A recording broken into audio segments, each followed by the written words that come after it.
हरियाणा सरकार के कार्यकाल के 600 दिन पूरे हो चुके हैं और इसके चलते मुख्यमंत्री मनोहर लाल ने एक प्रेस कॉन्फ्रेंस की और अपनी सरकार का लेखा जोखा जनता के सामने रखा, अपनी उपलब्धियों का जिक्र किया, चुनौतियों का जिक्र किया। ये रिपोर्ट देखिए।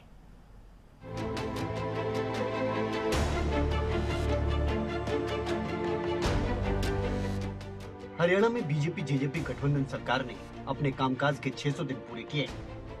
इस बीच सरकार के लिए कई बड़ी चुनौतियां रही। इनमें सबसे बड़ी चुनौती थी कोरोना की दूसरी लहर, जिसने देश के साथ साथ प्रदेश के हालात भी खराब किए।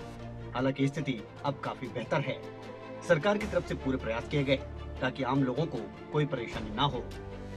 सरकार के 600 दिन पूरे होने के मौके पर मुख्यमंत्री मनोहर लाल मीडिया से मुखातिब हुए। इस मौके पर उप मुख्यमंत्री दुष्यंत चौटाला समेत तमाम मंत्री मौजूद रहे। मुख्यमंत्री ने सरकार के कामकाज का लेखा जोखा जनता के सामने रखा। मुख्यमंत्री ने बताया कि कोरोना काल में सरकार काम करते रही, गरीबों के कल्याण के लिए योजनाएं चलाई गई। साथ ही उन्होंने बताया कि प्रदेश की स्वामित्व योजना को देश ने भी अपनाया। इसके अलावा मुख्यमंत्री ने बताया कि सालों से किराया दे रहे लोगों को अब मालिकाना हक मिलेगा। साथ ही लोगों की समस्याओं के समाधान के लिए विवादों का समाधान योजना चलाई गई। इसके अलावा गरीबों को घर देने के लिए भी काम किया जा रहा है। पानी बचाने के लिए मेरा पानी मेरा विरासत योजना भी चलाई गई।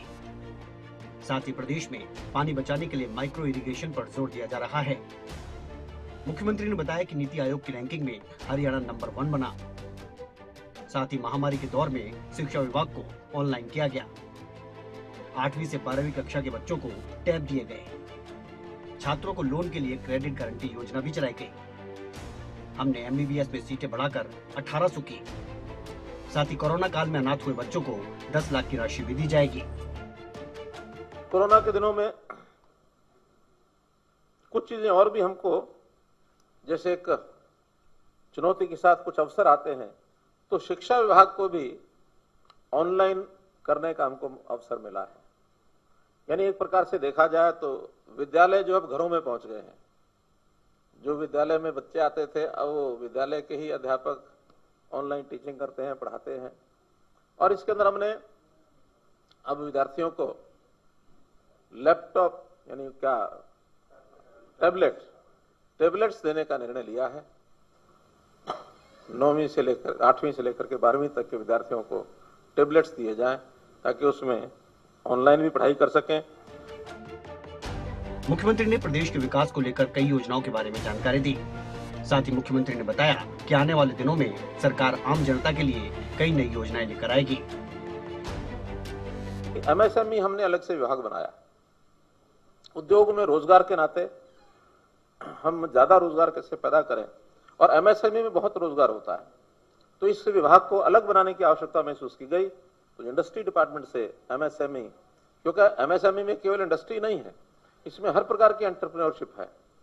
उसमें दुकान भी शामिल है, कोई किस प्रकार का सेल्फ जो एम्प्लॉयमेंट की स्कीमें होती हैं वो भी उसमें शामिल हैं, सर्विसेज भी शामिल हैं। तो इन सब चीजों को उसमें जोड़ा गया है। इस प्रेस कॉन्फ्रेंस के जरिए मुख्यमंत्री मनोहर लाल ने सरकार के 600 दिन के कामकाज को जनता के सामने रखा। साथ ही नई योजनाओं के बारे में भी विस्तार से जानकारी दी। जितेंद्र चौधरी, चंडीगढ़, खबरें अभी तक।